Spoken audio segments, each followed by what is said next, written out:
जय श्री कृष्ण भक्तों, आइए श्रवण करते हैं श्रीमद् भागवत के प्रथम स्कंद के पाठ 10 का।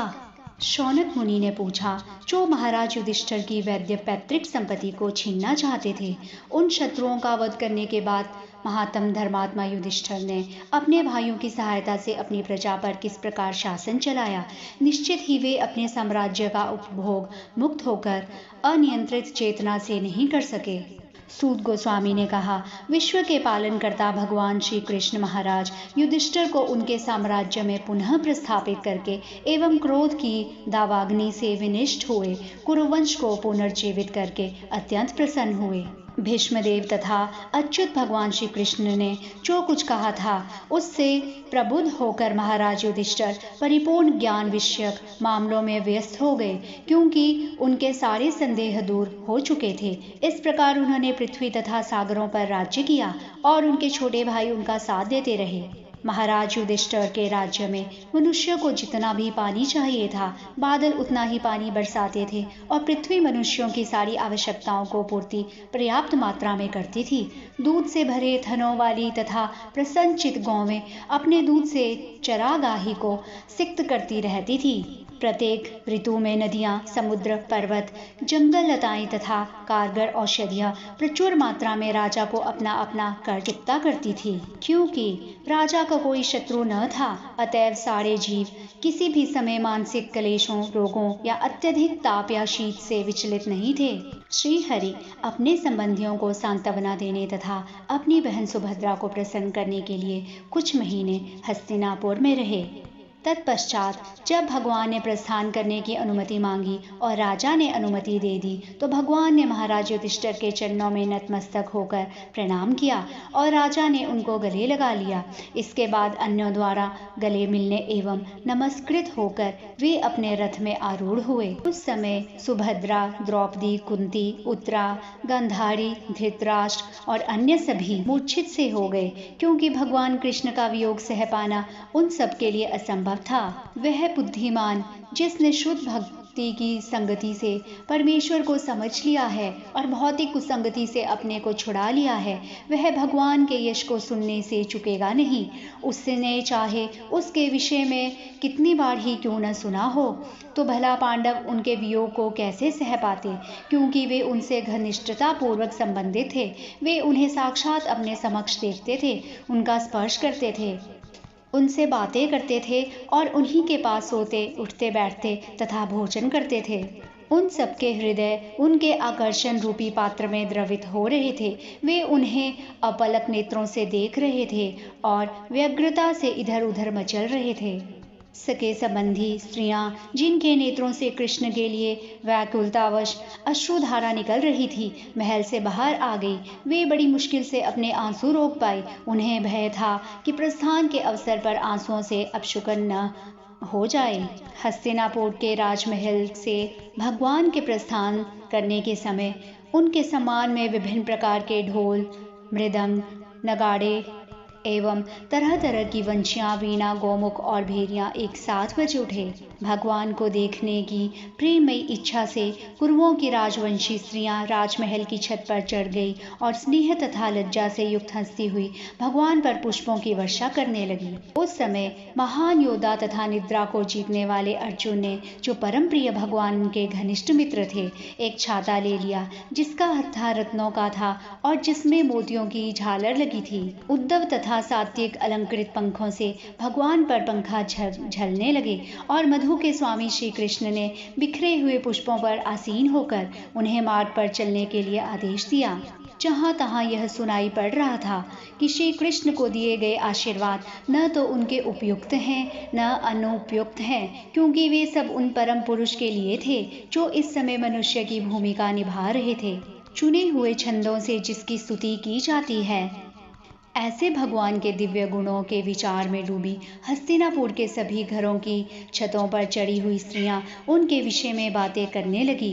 वे कहने लगी, जैसा हमें निश्चित रूप से स्मरण है, यही हैं वे जो आदि परमेश्वर हैं। प्रकृति के गुणों की व्यक्त सृष्टि के पूर्ण वे ही अकेले विद्यमान थे, क्योंकि वे परमेश्वर हैं। अतएव सारे जीव उन्हीं में लीन होते हैं, मानो रात्रि में सोए हुए हो और उनकी शक्ति रुक गई हो। तब भगवान ने अपने अंश स्वरूप जीवों को नाम तथा रूप प्रदान करने की इच्छा से उन्हें भौतिक प्रकृति के मार्गदर्शन के अंतर्गत कर दिया। उनकी ही अपनी शक्ति से भौतिक प्रकृति को पुनः सृष्टि करने के लिए अधिकृत कर दिया गया है। ये वे ही पूर्ण पुरुषोत्तम भगवान है जिनके दिव्य रूप का अनुभव बड़े बड़े भक्तों द्वारा किया जाता है, जिन्होंने सुदृढ़ भक्ति द्वारा तथा जीवन एवं इंद्रियों पर पूर्ण संयम द्वारा भौतिक चेतना से पूर्ण रूप से विशुद्ध हो चुके हैं तथा अस्तित्व को विमल बनाने का यही एकमात्र मार्ग है। यदुवंश कितना यशस्वी है और मथुरा की भूमि कितनी पुण्यमयी है, जहाँ समस्त जीवों के परम नायक लक्ष्मीपति ने जन्म लिया और अपने बचपन में विचरण किया।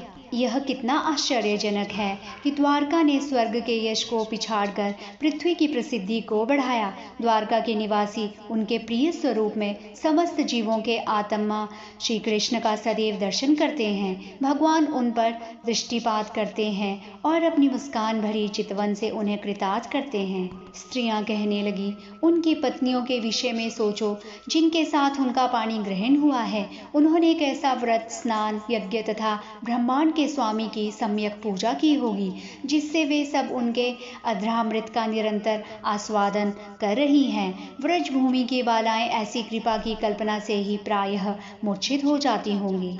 राजधानी हस्तिनापुर की स्त्रियां अभी उनका अभिनंदन कर ही रही थी कि इस प्रकार से बातें चला रही थी कि भगवान ने मुस्कुराते हुए उनकी बधाइयां स्वीकार की और उन पर अपनी कृपा दृष्टि डालते हुए नगर से प्रस्थान किया।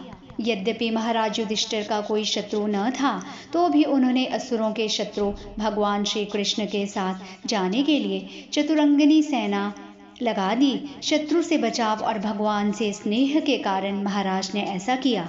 भगवान श्री कृष्ण के प्रति प्रगाढ़ स्नेहवश कुरुवंशी पांडव उन्हें विदा करने के लिए उनके साथ काफी दूर तक गए। वे भावी विद्रोह के विचार से अभिभूत थे, किंतु भगवान ने उनसे घर लौट जाने का आग्रह किया और स्वयं अपने प्रिय संगियों के साथ द्वारका की ओर रवाना हुए। तब भगवान जल के अभाव वाले भाग से होते हुए आगे बढ़े। इन प्रांतों को पार करने के बाद वे सौवीर तथा आभीर प्रांत पहुँचे और अंत में इन सब के पश्चिम की ओर स्थित द्वारका पहुँचे। भगवान श्री कृष्ण ने अपना आगमन उद्घोषित करने तथा निवासियों की निराशा को शांत करने के लिए अपना शुभ शंख बजाया। भौतिक जगत में साक्षात भय को भी भयभीत बनाने वाले उस शब्द को सुनकर द्वारका के नागरिक उनकी ओर तेजी से दौड़ने लगे, जिससे वे भक्त के रक्षक भगवान का चिर अभिलषित दर्शन कर सकें। सारे नागरिक अपनी अपनी भेंटें लिए हुए भगवान के सम्मुख आए और उन्हें उन परम संतुष्ट तथा आत्मनिर्भर भगवान को अर्पित किया, जो अपनी निजी शक्ति से अन्यों की आवश्यकताओं की निरंतर पूर्ति करते रहते हैं। ये भेंटें सूर्य को दिए गए दीपदान जैसी थी। फिर भी सारे नागरिक भगवान के स्वागत में ऐसी आह्लादमयी भाषा में बोलने लगे मानो बच्चे अपने अभिभावक तथा पिता का स्वागत कर रहे हों। नागरिकों ने कहा, हे भगवान, आप ब्रह्मा, चारों कुमार तथा स्वर्ग के राजा जैसे समस्त देवताओं द्वारा भी पूजित हैं। आप उन लोगों के परम आश्रय हैं जो जीवन का सर्वोच्च लाभ उठाने के लिए इच्छुक है। आप परम दिव्य भगवान हैं और प्रबल काल भी आप पर अपना प्रभाव नहीं दिखा सकता। हे ब्रह्मांड के सृष्टा, आप हमारे माता, शुभ चिंतक, प्रभु, पिता, आध्यात्मिक गुरु तथा आराध्य देव हैं। हम आपके चरण चिन्हों पर चलते हुए सभी प्रकार से सफल हुए हैं। अतएव हमारी प्रार्थना है कि आप हमें अपनी कृपा का आशीर्वाद देते रहें। यह तो हमारा सौभाग्य है कि आज पुनः आपकी उपस्थिति से हम आपके संरक्षण में आ गए, क्योंकि आप स्वर्ग के निवासियों के यहाँ भी कभी कभी जाते हैं। आपके स्मित मुख को देख पाना हमारे लिए अब संभव हो सका है, जो स्निग्ध चितवन से पूर्ण है। अब हम आपके सर्व सौभाग्यशाली दिव्य रूप का दर्शन कर सकते हैं। हे कमल नयन भगवान, आप जब भी अपने मित्रों तथा संबंधियों से भेंट करने मथुरा, वृंदावन या हस्तिनापुर चले जाते हैं, तो आपकी अनुपस्थिति में प्रत्येक क्षण हमें करोड़ों वर्षों के समान प्रतीत होता है। हे अच्युत, उस समय हमारी आंखें इस तरह व्यर्थ हो जाती है मानो सूर्य से बिछुड़ गई हो। हे स्वामी, यदि आप सारे समय बाहर रहते हैं तो हम आपके उस मनोहर मुखमंडल को नहीं देख पाते, जिसकी मुस्कान हमारे सारे कष्टों को दूर कर देती है। भला हम आपके बिना कैसे रह सकते हैं। उनकी वाणी सुनकर प्रजा तथा भक्तों पर अत्यंत दयालु भगवान ने द्वारकापुरी में प्रवेश किया और उन सबों पर अपनी दिव्य दृष्टि डालते हुए उनका अभिनंदन स्वीकार किया। जिस प्रकार नागलोक की राजधानी भोगवती नागों के द्वारा रक्षित है, उसी तरह द्वारका की रक्षा श्री कृष्ण के समान बलवान वृष्णि के वंशजों भोज, मधु इत्यादि द्वारा की जाती थी। द्वारकापुरी समस्त ऋतुओं के ऐश्वर्य से पूर्ण थी। उसमें सर्वत्र आश्रम, उद्यान, पुष्पोद्यान, पार्क तथा कमलों से परिपूर्ण जलाशय थे। भगवान के स्वागतार्थ नगर का द्वार, घरों के दरवाजे तथा सड़कों के किनारे झंडियां से सजे बंधनवार बहुत ही सुंदर ढंग से केले के वृक्षों तथा आम की पत्तियों जैसे मांगलिक प्रतीकों से सजाए गए थे। श्री भगवान का स्वागत करने के लिए सर्वत्र फूल तथा अक्षत अंकुर बिखेरे गए थे। प्रत्येक घर के द्वार पर दही, अक्षत फल, गन्ना तथा पूरे भरे हुए जलपात्रों के साथ ही पूजन की सामग्री, धूप तथा बत्तियां सजा दी गई थी। यह सुनकर कि परम प्रिय श्री कृष्ण द्वारका धाम पहुंच रहे हैं, महामना वसुदेव, अक्रूर, उग्रसेन, बलराम, प्रद्युम्न तथा जामवंती पुत्र साम सभी इतने प्रसन्न हुए कि उन्होंने लेटना, बैठना तथा भोजन करना छोड़ दिया। वे फूल थामे हुए ब्राह्मणों समेत रथों पर भगवान की ओर तेजी से बढ़े। उनके आगे आगे सौभाग्य के प्रतीक हाथी थे। शंख तथा तुरही बज रहे थे और वैदिक स्तोत्र उच्चारित हो रहे थे। इस प्रकार उन्होंने स्नेह सिक्त अभिवादन किया।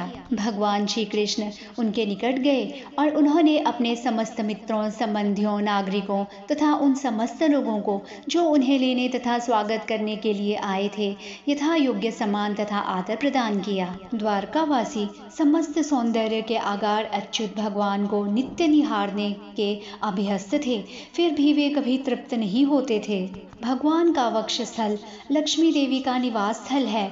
उनका चांद जैसा मुखड़ा उन नेत्रों के लिए जलपात्र के समान है, जो सुंदर वस्तुओं के लिए सदैव लालायित रहते हैं। उनकी भुजाएं प्रशासक देवताओं के लिए आश्रय स्थल हैं और उनके चरण कमल उन शुद्ध भक्तों की शरण स्थली है, जो भगवान के अतिरिक्त न तो कुछ कहते हैं न गाते हैं। पीताम्बर तथा फूलों के हार से वे इस प्रकार प्रतीत हो रहे थे मानो श्याम बादल एक ही साथ सूर्य, चंद्रमा, बिजली तथा इंद्रधनुष से घिर गया हो। अपने पिता के घर में प्रवेश करने पर उन्हें उनकी माताओं ने गले लगाया और भगवान ने उनके चरणों पर अपना सिर रखकर उन्हें नमस्कार किया। युद्ध में भगवान किसी दल में सम्मिलित नहीं हुए। उन्होंने बलशाली प्रशासकों में शत्रुता उत्पन्न की और वे आपस में लड़ गए। वे उस वायु के समान थे जो बांसों में घर्षण उत्पन्न करके आग लगा देती है। पूर्ण पुरुषोत्तम भगवान श्री कृष्ण अपनी अहेतुकी कृपा से अपनी अतरंगा शक्ति द्वारा इस लोक में प्रकट हुए। अपने अज्ञान के कारण कुछ लोग सोचते हैं कि पदार्थ का भगवान पर प्रभाव पड़ता है, भले ही वे अनासक्त रहते हैं। यह तो भगवान की अलौकिकता है कि वे भौतिक प्रकृति के गुणों के संसर्ग में रहते हुए भी उनसे प्रभावित नहीं होते। इसी प्रकार जिन भक्तों ने भगवान की शरण ग्रहण कर ली है, वे भी भौतिक गुणों से प्रभावित नहीं होते। जय श्री कृष्ण भक्तों, यहाँ पर श्रीमद् भागवत के प्रथम स्कंद के पाठ 10 और 11 का समापन होता है।